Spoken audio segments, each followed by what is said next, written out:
This is Optimal Finance Daily, episode 1723. Financial FOMO, What, Why, and How to Avoid It, Part 1, by Joel of 5AMJoel.com. And I'm your host and personal finance enthusiast, Diana Merriam.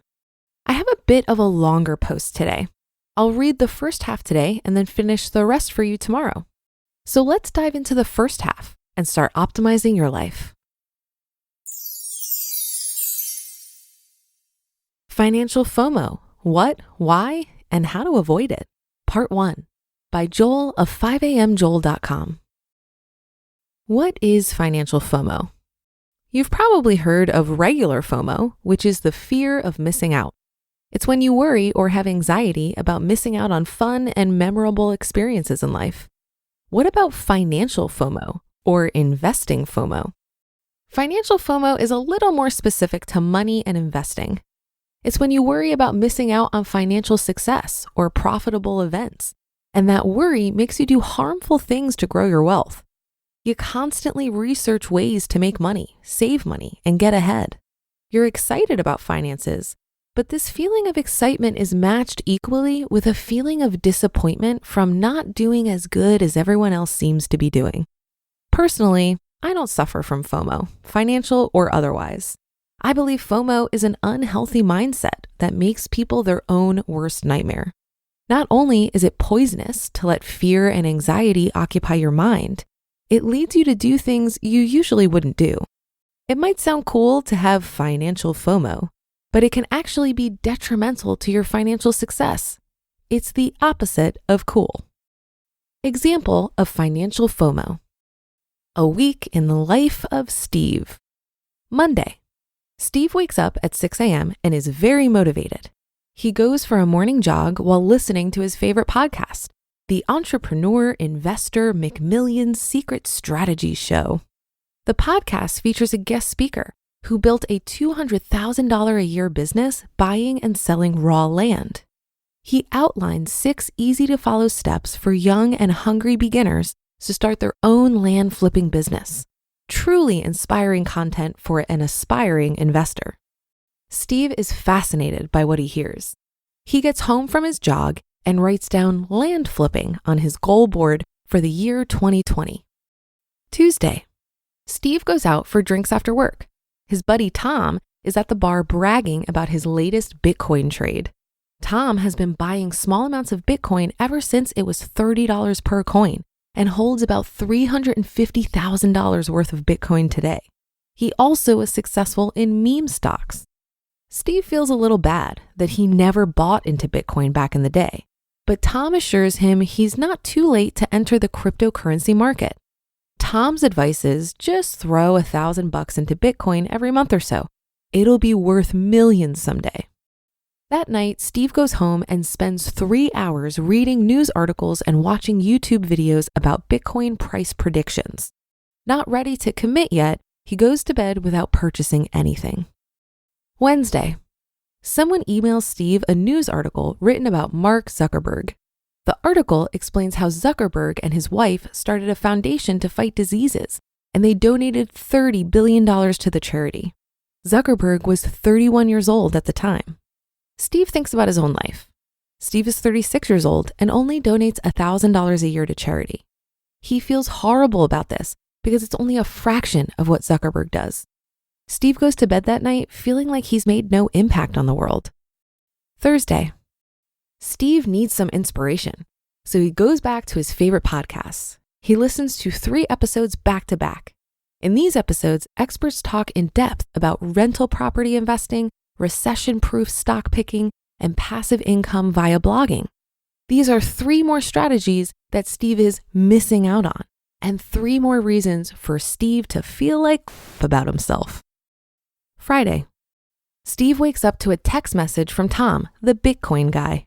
The text reads, "Bitcoin just went up 22%. I told you it's a good investment." Steve feels like a real loser. If only he bought Bitcoin on Tuesday, he would have made 22% in 3 days. Dang, he missed out. Trying to feel better, Steve goes on the Choose 5 Facebook page and starts reading some of the group posts. One of the posts reads, My husband and I just hit FI and we're quitting our jobs next week to travel.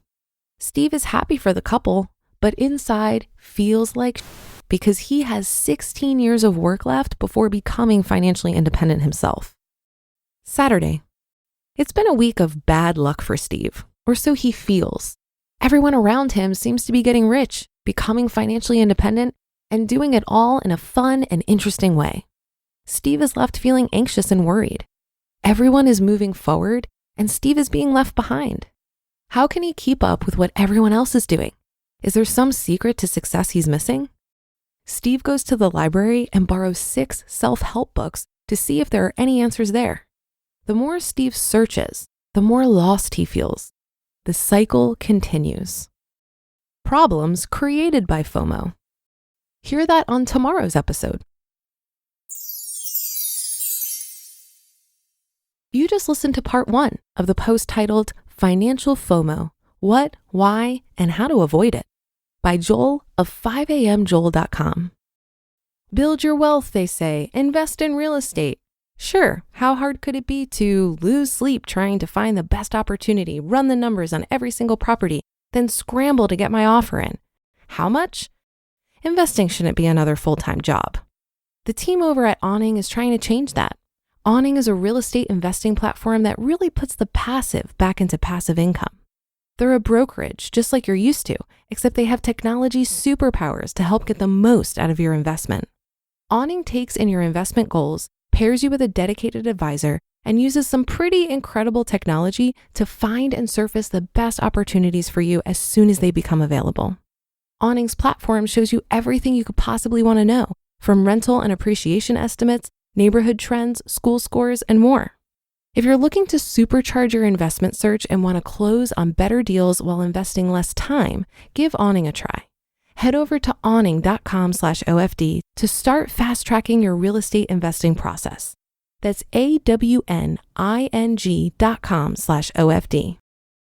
One of the things I've come to learn about money is that it's only as valuable as your clarity on how you'll use it and your comfort level with how much is enough. And you know what screws up this balance of clarity and comfort? Comparison with others. Getting ahead financially is as much about how you feel about your money as it is about how much money you have. And when it comes to comparison, it's the thief of joy. It's also a gigantic waste of time because it depletes your energy when you compare yourself to others. And you need that energy to improve your finances and foster your own sense of direction.